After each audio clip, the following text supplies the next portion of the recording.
Alright, guys, the James Younger situation has been bugging the hell out of me, okay? I'm not gonna lie. It's like, how could you do that to a young boy? And so I went looking into the judge, Kim Cooks, and this is her right here. And I found this video of her, and it says, she has this God-sized dream. And wait, what? You have a God-sized dream? You know what? Let's humor her. So let's go. I'm Judge Kim Cooks, and I'm living the God-sized dream. I'm originally from Colorado. Colorado Springs is where I grew up. I attended public school, and if anyone knows, in Colorado, the population of blacks as well as minorities is very, very minute. Okay, so, yeah, she's definitely older. She came up in Colorado, and she's sitting here speaking of how, the population, particularly at that time, because from those pictures, they can range anywhere from 70s, maybe 80s. I'm not 100% sure, but yeah.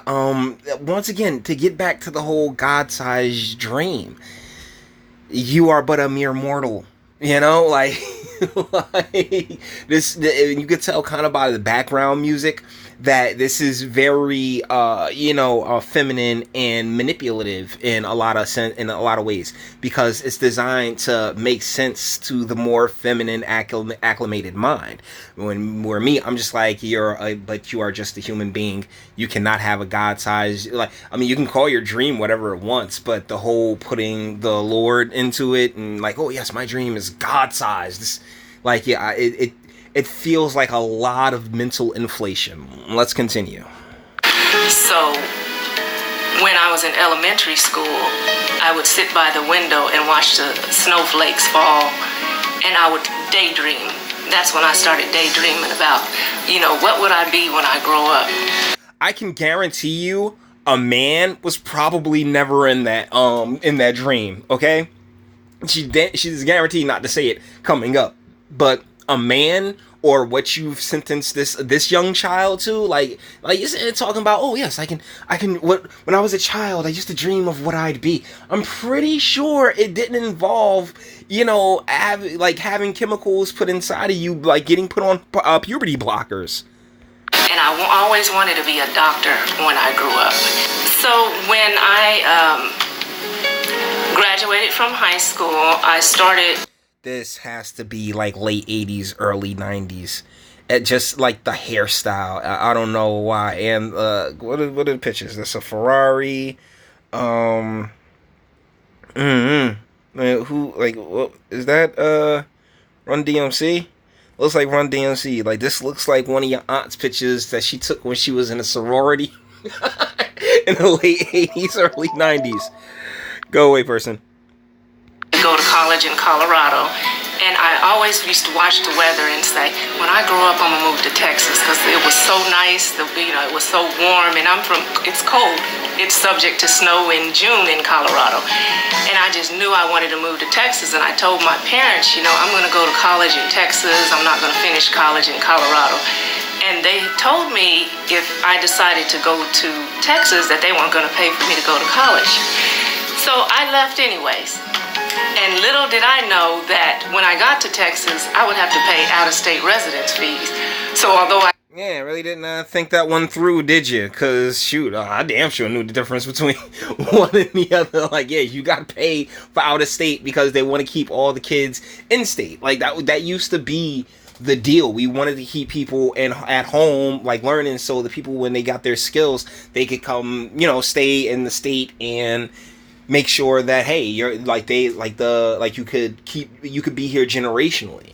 That was a big part of the reason for having out-of-state fees, because hey, we want to keep our we want to keep our talent in state and go from there. But apparently that wasn't the deal. And for once again, she brought up the whole racial thing, but you became a judge in Texas that turned around and decided, oh yeah, this young boy should be taken from his father and, you know, turned into a chick. So how are like when black women, because quote unquote black women, sit there and say, oh, we're not heard and we don't have all this opportunity, and how dare you, like, you know, saying, mistreat us, and we are just the most, we are the biggest victims in the United States. I'm sorry, I'm having a hard time believing this. There's an entire town in the state of Georgia that has is from the police to the judges, it's all black women. But for some strange reason, that narrative that, yeah, you know, black women have been so mistreated, oh my goodness, like it just doesn't shake out. Let's continue. Got accepted into college. I couldn't afford to pay for it because it was double the tuition. So I took off a year and I worked two full-time jobs and tried to save as much money as I could. So the following year, then I started college at University of Texas at Arlington. And I finished college there. I never had any student loans or any financial aid. I paid my way through school. My parents didn't help me. Definitely late 80s. Like, definitely late 80s. I did this video on the Cosby Show where it's Bill Cosby, and he's talking to Theo, and he's talking about how much, you know, living in New York City is gonna cost him, and he pulls out $1,000, and he's like, yeah, you know, what's your rent gonna be, like $250? And I just laughed and laughed and laughed because that is not the cost of living in today's day and age. So yeah, because I was disobedient. In my last year of school, I decided I don't longer want to go to be a doctor. So I do have a degree in biology with a minor in business management. Whoa, you got a degree in biology and you sitting here doing this to this kid? What part of the game is this? Oh no. Oh no. But I decided to go to law school. And I told my advisor my senior year of college that I don't want to go to, you know, be a doctor. I want to go to law school. He made a phone call across campus, and they were having tryouts for the debate team. So we walked across campus, and I made the debate team. So it was like every. Oh wow! It's almost as if no one stopped you from doing whatever it is that you wanted to do. It's almost as if, you know, you had equal opportunity. Hell, this man made a call. I was like, oh, word? You want to be like, hey, you know, let's get this chick on let's get on the debate team. Let's have a duking it out in debate. So, oh my goodness, I don't mean to make this about like the other issues that I tend to have, but at the same time, I mean, yeah, we are talking to somebody who's taking full advantage of tons of opportunities that was brought before her, that has ultimately turned around and used all of this, because this is a fantastic story, but used it for evil to really screw James Younger over. And it's just like, wow, talk about buyer's remorse, huh? Things started falling in place. I went to law school in Houston. I interned for a judge. And as I sat there, I'm looking at the judge, and I'm like, you know what? I want to be judged one day. I didn't know when it was going to happen, and I didn't know how it was going to happen, but I just started dreaming again. There I go, daydreaming. Daydreaming about how you going to destroy a 7-year-old's life. Oh my goodness, it just feels so good. Oh my goodness, I'm going to sit here, become a judge one day, and I could tell this little white boy that you going to be a girl and really just screw just destroy this young man's life. My goodness. Oh yes, you are definitely living a God-sized dream. Jay, you're still a gentleman. Paying attention to the trial, I was daydreaming of how in the world I'm gonna be judged, but I don't know how. So you ain't paying attention to the trial? You're not paying. If you was paying attention to the trial, you might have known, hey, you know, don't do this to a 7-year-old. So in 2007, I moved back to Dallas, started practicing in Dallas, and in 2013, I decided I'm going to run for judge. But before I could clearly decide whether I was going to run for judge, I had to pray about it. I had to. I don't know who you prayed to. Like, I don't know what God you prayed to here, Miss Cooks. But, oh, man. Yeah. They do elect judges in Texas. They do. I am very curious how your re-election gonna go. I'm really gonna keep an ear open for this, because wow. Because here in Jersey, we don't elect judges. Judges get appointed, and I think that that's something that, you know, here in Jersey we should change. But I don't know, man. Like, did they know that you was gonna be willing to do something like this to a young boy? I couldn't tell you. Pray if, you know, is this the right thing to do? Is this my calling? And no, obviously not. See, there's this theory that's going around where it's like, okay, yeah, women can kind of convince, like women will sit there and really believe that they had a conversation with God, and it's just them telling themselves, oh yeah, like them, you know, coming to a decision, like they already got their mind made up. Them talking to God and praying, quote unquote, is just them, you know, having their subconscious or whatever agree. You know what I'm saying? They just look for affirmation. It's a whole bunch of affirmation bias. But after this decision that you've made, yeah, sweetie, I don't know who the hell you was listening to, but they gave you really bad advice. I received God's answer that yes, that was my calling to run for judge. So No, you put it all up in your own head.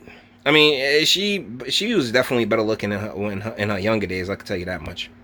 Did run, and the Democratic primaries came out March of 2014, and when the early voting, it usually determines whether you win or not.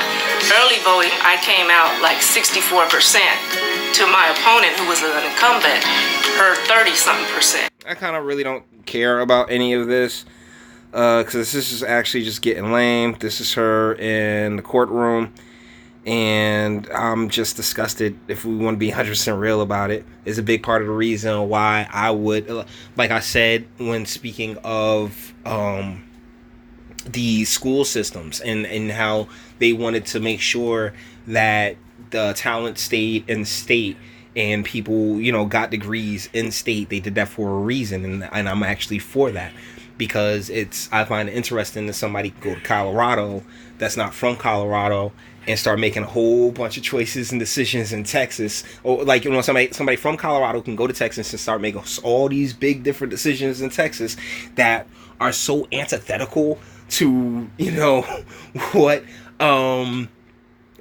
just common sense. And it's particularly irritating because she has a degree in biology, yet she still greenlit this nonsense.